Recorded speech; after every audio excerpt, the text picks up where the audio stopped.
Padre Jaime, zeloso pároco desta paróquia,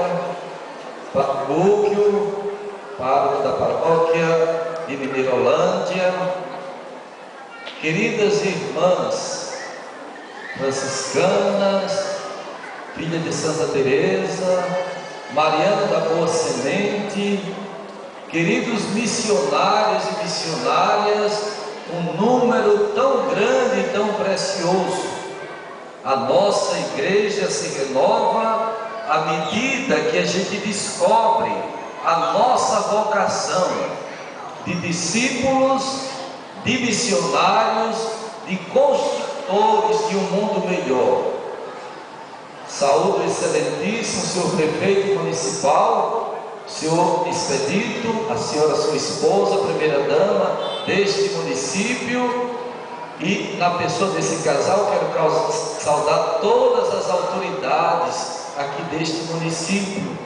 tanto do legislativo, executivo, quanto do judiciário. Minhas irmãs e meus irmãos, quando a gente participa de uma celebração como esta, a gente tem a impressão que o céu desceu para a terra. E eu estava me lembrando, diante desta animação tão grande, o tempo que eu era menino, há tanto tempo atrás, lá em Sergipe, há muito tempo, eu já estou com 53, mas eu me lembro de Frei Damião e outros grandes missionários do Nordeste, e eles faziam questão de cantar com o povo assim: só na Santa Missão nós temos uma festa bonita assim, o começo de lá do céu, onde a festa não tem mais fim. O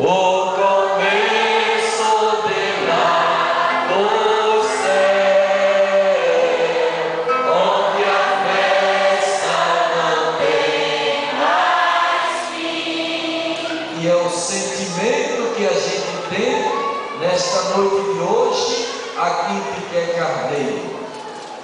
Missão esta feita não por Frei Damião, ele está no céu, e tantos outros missionários, mas eles assumiram com muito amor, muita fidelidade a missão